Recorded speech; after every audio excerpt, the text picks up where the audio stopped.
اعوذ باللہ السمیع العلیم من الشیطان الرجیم بسم اللہ الرحمن الرحیم۔ بات چل رہی تھی ظاہری مالک کے ذریعے جائیداد کی منتقلی کا سکوپ کیا ہے، اس کی لیگل ویلیو کیا ہے اور ویلڈٹی قانون کے اندر کہاں تک سٹینڈ کرتی ہے۔ اب ظاہری مالک بظاہر تو یہ ایک ایسا مالک ہے پراپرٹی کا، بظاہر پورے سول لا کے اندر ہمیں کہیں بھی، اور خاص طور پہ ٹرانسفر آف پراپرٹی ایکٹ 1882 میں بظاہر تو کوئی ڈیفینیشن یا اسپیسیفک السٹریشن یا اسپیسیفک کوئی ایکسپلینیشن جو ہے وہ اسپیسیفکلی ظاہری مالک کے اعتبار سے ہمیں نہیں ملتی ہے۔ البتہ ظاہری مالک کی جائیداد سے منتقلی کے متعلق کچھ جو ذکر ہے وہ ٹرانسفر آف پراپرٹی ایکٹ 1882 کی سیکشن 41 کے تحت ملتا ہے۔ اگر ہم سیکشن 41 جو کہ ظاہری مالک کی طرف سے جائیداد کی منتقلی کو کچھ زیر بحث لاتا ہے، تو اگر ہم اس کو تھوڑا سا دیکھیں تو بات اس طرح سے ہے کہ جہاں پر غیر منقولہ جائیداد میں مفاد رکھنے والے اشخاص کی قطعی یا مینوی رضامندی سے، یعنی اصل مالک کی رضامندی، خواہ وہ ایکسپریسلی ہو یا امپلائڈلی رضامندی ہو، ایک شخص ایسی جائیداد کا ظاہری مالک ہو اور اسے معاوضہ کے عوض منتقل کر دے، تو منتقلی جو اس پراپرٹی کی ہوئی ہے وہ صرف اس وجہ سے غیر مؤثر نہیں ہو جائے گی کہ چونکہ منتقل کنندہ جو تھا، ٹرانسفرر تھا جو، وہ تو چونکہ اصل مالک تو تھا نہیں، تو اسے وہ اس پراپرٹی کو منتقل کرنے کا مجاز نہیں تھا۔ اس وجہ سے اس پراپرٹی کی جو ٹرانسفر ہے وہ قطعی صورت جو ہے وہ غیر مؤثر نہیں ہوگی، بشرطے کہ ٹرانسفری جو ہے جس کے حق میں وہ پراپرٹی ٹرانسفر ہوئی ہے، اس نے ٹرانسفر یعنی منتقل کرنے والے کے اختیارات منتقلی کی بابت ود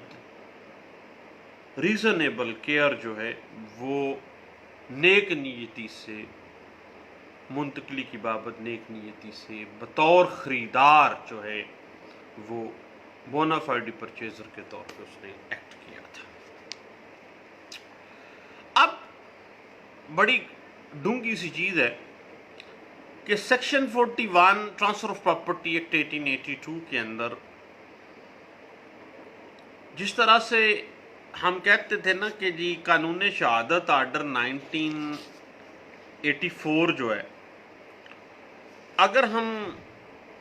اس میں جو ڈاکٹرائن آف اسٹوپل ہے اس کو مد نظر رکھیں تو کافی حد تک وہ چیز سامنے آ جاتی ہے۔ اگر ایک شخص کسی اموبل پراپرٹی کا ظاہری آسٹینسیبل آنر معلوم ہوتا ہے، اگرچہ ایسا حقیقی مالک کی رضامندی سے ہو، خواہ وہ رضامندی ظاہری طور پر ہے یا امپلائڈلی ہے، یا کسی اور وجہ سے ایسا ظاہر ہو رہا ہو کہ یہ جو پراپرٹی ہے اس کا ظاہری مالک یہی ہے، اور کوئی بھی شخص جو اس ظاہری مالک سے اس اموبل پراپرٹی کو خرید کرتا ہے اور نیک نیتی کے ساتھ ایسا کرتا ہے تو وہ ٹرانسفر آف پراپرٹی مؤثر ہوگی۔ صرف اس پلی کے اوپر غیر مؤثر نہیں ہوگی کہ چونکہ اصل مالک نے تو ٹرانسفر نہیں کی ہے، لیکن چونکہ section 41 transfer of property act 1882 یہ واضح کر دیتا ہے کہ چونکہ ٹرانسفری نے نیک نیتی کے ساتھ ایکٹ کیا اور جو ظاہری مالک تھا اس سے اس نے پراپرٹی پرچیز کی ہے، اب اسٹروپل لگ گیا ہے حقیقی مالک کے اوپر کہ وہ انکار نہیں کر سکتا۔ اسی وجہ سے میں ہمیشہ کہتا ہوں کہ جو قانون جو ہے وہ بنیادی ایک دوسرے سے ملتا جلتا ہے۔ اور اسٹینسیبل آنر بنیادی طور پہ ڈاکٹرائن آف اسٹروپل جو ہے قانون شہادت آرڈر 1984 جو ہے اس کے اوپر اس کی بنیاد ہے۔ فرض کریں علی عمر کی موجودگی میں سلیم سے کہتا ہے کہ وہ مکان نمبر 6 کا مالک ہے۔ علی عمر کی موجودگی میں سلیم سے کہتا ہے کہ وہ مکان نمبر 6 کا مالک ہے اور اسے منتقل کرنے کا پورا اختیار رکھتا ہے، حالانکہ علی کا اس مکان کے ساتھ کوئی تعلق واسطہ نہیں ہے اور عمر وہاں پہ موجود تھا۔ عمر کی موجودگی میں وہ کہہ رہا تھا اور عمر جو ہے اس مکان نمبر 6 کا مالک ہے، لیکن علی نے جب یہ بات کی ہے تو عمر نے یہ نہیں کہا اس کو کہ بھائی تو کیسے بات کر رہا ہے، میں اس کا مالک ہوں، جوندہ جاگتا ہوں، ابھی تو کیوں کہتا ہے کہ میں مالک ہوں؟ اس کی تردید نہیں کرتا وہ۔ اس طرح جو سلیم ہے وہ واقعی سمجھ بیٹھتا ہے کہ علی جو ہے چونکہ عمر کی موجودگی میں کہہ رہا ہے اور اصل مالک تو یہی ہے، اور اسے وہ یہ سمجھتا ہے کہ اسے اس مکان کو ٹرانسفر کرنے کا اختیار بھی حاصل ہے، اور وہ علی سے مکان خرید لیتا ہے۔ اب یہ جو ٹرانسفر ہوئی ہے اسٹینسیبل آنر کے ذریعے یہ مؤثر ہوگی۔ اب جو اصل مالک عمر ہے نا وہ لین دین سے انکاری نہیں ہو سکتا، کیونکہ جس وقت اگر یہ ثابت ہو جاتا ہے کہ علی نے عمر جو اصل مالک ہے اس کی موجودگی بیان کیا تھا کہ یہ مکان کا مالک میں ہوں، تو اس وقت اس نے خاموش رہ کے امپلائڈلی رضامندی کا اظہار کیا تھا۔ اب اس حوالے سے ہم اس قانون کی اگر انٹرپریٹیشن میں جاتے ہیں نا تو ہمیں تھوڑا سا پیچھے جانا پڑے گا، اور all India reporter 1957 Madras high court page 603 اس بات کی بڑی اچھی وضاحت کر دیتا ہے، جو واضح کر دیتا ہے کہ ٹرانسفر آف پراپرٹی ایکٹ 1882 کے اہم اصولوں میں سے ایک اہم اصول جو ہے وہ اس بات سے اخذ شدہ ہے کہ ایک شخص اتنا ہی استحقاق منتقل کر سکتا ہے جتنا استحقاق وہ رکھتا ہے، جتنا حق حقوق میں رکھتا ہوں اتنا ہی میں آگے ٹرانسفر کر سکتا ہوں، اس سے آگے تو میں دے ہی نہیں سکتا